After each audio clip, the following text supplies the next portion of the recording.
Hey viewers, my name's Cara. I'm your host for Tuesdays here on the Pagan Perspective. This week we're talking about animals and mythical creatures. The topics this week came from Emily and Azura DragonFaether, and the topics will be in the description of this video as usual. First part, Emily wrote, "You may have covered this at some point in the past, but I'm curious to know any of your thoughts or experiences with animal spirits, whether it's as guides, totems, guardians, or spiritual avatars, whatever description fits your path or culture." And Azura just asked us to talk about mythical creatures. So I put these two topics together this week because Emily is correct. We have covered the topic of animal spirits, totems, guides, other such things in that realm many times over the past 10 years. And so I thought we could touch on that again if we have anything new to say, but then also add in this other topic of mythical creatures, which I feel like have probably come up at various points throughout the years, but I don't recall ever having a specific topic just about mythical creatures, which is kind of crazy. So we put these two together this week. I feel like I have talked about animal spirits, guides, and things like that many times, whether it be on Pagan Perspective or my personal channel, although I thought it was mostly on Pagan Perspective. But looking back over the years, it seems like I've only done videos related to the topic like once or twice, and the other times I gave it to my substitute host because I really feel like there's nothing new or different for me to say on those topics because it's not something that is like a huge part of my practice. So I pretty much just have like my main thoughts and I've shared them before, so I feel like I don't need to say them again.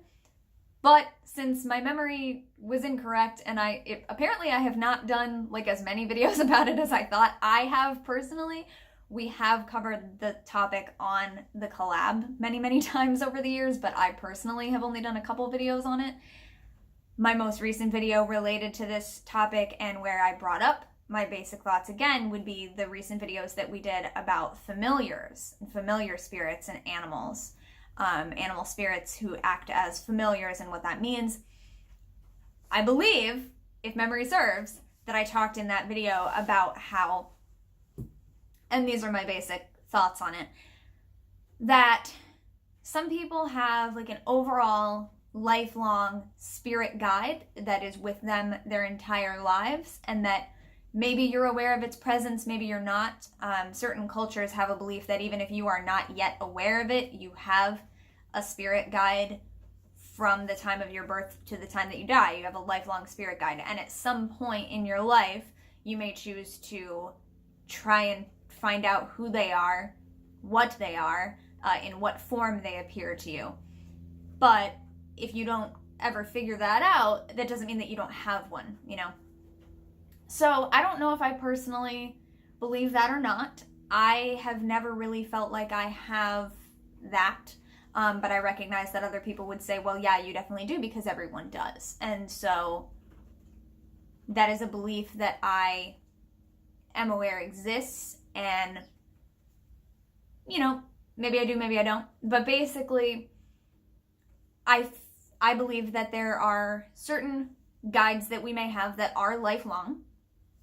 And then more so what comes up in my personal path is I believe that different spirits, different energies, if you will, I use the term spirit in the sense of like energy or non-corporeal form of energy rather than spirit as specifically meaning the spirit like a ghost of something that was once living on this plane of existence and has died, and then you interact with their spirit in the other world. Of course, you know, are all spirits things that were once alive, and the spirit world or the other world is entirely made up of spirits who sometimes are living in corporeal form? And then, I don't know, that's another question. That's a totally different topic, right? But when I say spirits in this sense, I don't just mean like literally the spirit of my cat who I used to have in real life on this plane of existence who then died, her spirit. I mean energies overall. So different spirits, different energies may come into our lives at different times because they have a specific lesson to teach us. And it may be an animal spirit, it may be a humanoid spirit, it may be something completely abstract that does not give us any physical looking form whatsoever. It may be, and for me what it often is if I see a specific animal come into my life repeatedly over and over and over who I don't normally see all the time, then I take that as a message from the overall energy of the spirit of that animal coming and getting my attention through the physical manifestations of that actual animal in the world. Now, of course, that means it has to be an animal that really exists in the world. There has really only been one time that I can think of off the top of my head where I have physically seen an animal, like a physical manifestation of an animal that at the time I thought was a real animal, but then afterwards realized maybe that wasn't. Maybe that was a corporeal manifestation of an energy that was coming to me for whatever reason. But that's not something that happens to me a lot by any means. But yeah, and then of course we have the mythological creatures. I have a couple of them hanging out right here with me today. If you watch my personal channel, CuteWitch772, you will know that a while back on my personal channel, I made a video about how unicorns were reappearing in my life a whole lot earlier this year. Or late last year. Oh my gosh, I don't know. Time flies. Seriously, it's ridiculous. But I did a video on my personal channel somewhat recently about unicorn messages and how the symbol of the unicorn was reappearing in my life over and over and over and over for like a month, and what that kind of says to me and how I interpret messages like that from the universe. And I talked about how as a kid I really loved unicorns and I really loved dragons, and my cousins really loved them. One of my cousins loved unicorns, the other one really loved dragons, and so I grew up hanging out with them. I kind of developed a love for both of those. Now, me personally today, I still love these guys. I also really have always been drawn to griffins and other sort of hybrid animal creatures like hippocampi and hippogriffs and things like that. Of course, unicorns, so also pegasi, things like that. Mermaids have become very popular in the past couple of years. I feel like they're still pretty popular, but I kind of feel like their influence is waning already. And just as far as how I don't really see like an onslaught of it as much, except for very specific people who I feel like are just always going to be mermaid people. But mermaids are very popular right now, and so you may have seen or heard me say at any given point throughout this period that I've always been more of a Selkie person as far as like water type creatures go, more so than mermaids. I've never really been that into or drawn to mermaids, but Selkies are awesome, and sirens I feel are very interesting, and yeah, so those are probably my most favorite. Of course, there are tons and tons and tons of different types of mythical creatures and their relations and their cousins. I mean, dragons alone, there's a million different kinds of dragons. Fairies or the fae, I don't really think of them as mythical creatures for some reason. I just think of them as fae beings. So I don't, if you include them in that realm, yes, I will mention them. Yeah, I feel like mythical creatures were a thing that I was much more actively involved in studying and interacting with as a child, of course, and then also like as a preteen in the early years of my practice, because in grade school I was so interested in different mythologies and researching these things and like drawing them and learning to draw them well. I had more than a few how to draw fantasy scenes and fantasy characters and things like that books. So I did a lot of that. I probably have a good amount of dragon and unicorn drawings lying around in my house, in my files. But yeah.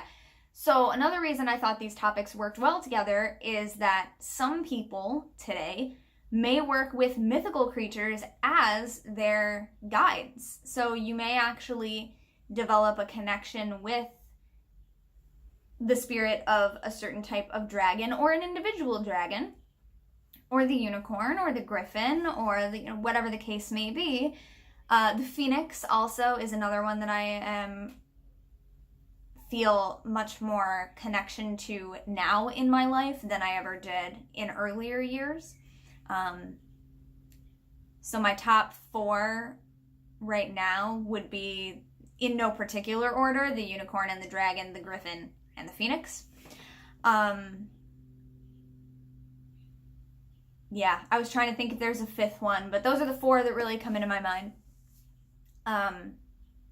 Animals that I have had a close connection with throughout my whole life are definitely a thing. I've mentioned this in videos before, definitely, that my whole life I've felt like if there's any one kind of like category of animal that's always been very important to me, very influential to me, that I feel very connected with, it's big cats, or cats in general. I happen to be a Leo. My sun sign is Leo. I don't know if that's the reason I feel connected, or if it's just another way that I feel connected to cats. But yeah, domestic cats, but also lions, tigers. I can't say bears, oh my, because bears aren't cats, but I was tempted. Lions, tigers, jaguars, cheetahs, leopards, lynx, all different types of cats I just in general feel a connection to. I don't consider any one of them in particular like a specific animal guide for me, or a specific spirit guide or anything like that, but just in general their energy is something that I feel a close affiliation with. And if I see images of them or symbols of them pop up repeatedly, or pictures of them showing up, or if I happen to see one, obviously I don't just see lions and tigers and ocelots and things like that in my daily life, but cats. I mean, there are cats everywhere, but you know what I mean. And I live with a cat. But if I happen to see specific animals pop up over and over in my life, I consider them messengers. So that's kind of how it plays out in my life. I don't have a personally really strong connection with any like lifelong spirit guide that I may have. I am open to the idea that that is a thing, because I know there are cultures who believe that everyone has one, whether you know it or not. And so that's cool. Thanks for being here. I haven't really necessarily sought to find them out. That's not something that I've ever really felt super concerned with doing personally. I just am very comfortable with this kind of pattern of like, there are messengers, and when I have a lesson to learn, there's a message that I'm supposed to receive, I get that message, and that's kind of the extent of it for me. And that may come from mythical creatures, it may come from my unicorns, who were very much part of my life when I was a child, and definitely still are a part of my life. I keep them around, but who maybe I lost some of the intimate connection with over the course of my life, and then just recently their symbols started popping back up again and again. So it may be them, it may be more earthly, physical animals that we share this planet with and this physical plane of existence with. And to me, any of them can be messengers, and they all have lessons to teach, just like anyone and anything has a lesson to teach. Just whether or not we pay attention to it, whether or not it's for us at that time, So you might see a specific animal over and over and over in your life, but it doesn't have any significance or meaning to you. It doesn't necessarily mean that they've had a message for you the whole time. It might just mean that animal exists in the area where you live. And so, yeah, you see them a lot. But then if there's something going on in your life that they have something to say about, and then all of a sudden you see them, which you always do, but you notice them, something stands out about it, something like that, may mean that there is more of a message there for you, that they've always been hanging out, but now they have something to say to you. Previously, they may have had something to say to other people, but now it's for you, right? And so I feel like we know when messages are for us, and if you're anything like me, or at least how I used to be before I feel like I learned this lesson a little bit better, but maybe I haven't even really fully, but if you're anything like me, or especially how I used to be, you know when the message is for you, but you keep second guessing it, and you keep saying, no, I mean, that's gotta be a coincidence, right? Like, this is just an animal. I see them all the time, like, and you have a strong feeling that it means something more, but you're like, and you try to logic yourself out of it. So then the universe kind of has to pummel you with the same message over and over, which is what it did to me with the unicorns a little while ago, which is why I did the video about it. That's how I now know, okay, there's really something. Like, the universe knows that for me, it has to hit me like 10 times in a row before I'll be like, that's more than coincidence. That's something that I need to pay attention to. And then as soon as I recognize it, acknowledge it, pay attention to it, and say like, okay, what is your message for me? What do I need to be doing right now? Or like, oh, okay, yes, I get it. Thank you. All right, cool. Then it stops, right? Then the pummeling of the repeated messages, the repeated messengers, the repeated symbols stop for a while. And that's how I know I've finally gotten it. So that's how it works for me. Those are my basic thoughts about animal spirits as guides in that sense. For me, they are mainly messengers, and a little bit about the mythical creatures, who I love. I do love them. I don't work with them very intimately as far as my magic goes or anything like that. Personally, just not something that I've really gotten into, but I love hearing about it. I love that it is a thing that people do. I love that it's an option. Maybe at another point in my life, I will feel more called to do that. At this point, I am not. But let us know your favorite mythical creatures in the comments, if there are any that you have felt really drawn to over the years, or just ones that you like, you know, in general. And of course, let Emily know your thoughts in the comments about animal spirits, guides, guardians, etc. And I will see you next time. Thank you very much for watching. Don't forget to be awesome, blessed be, and goodbye.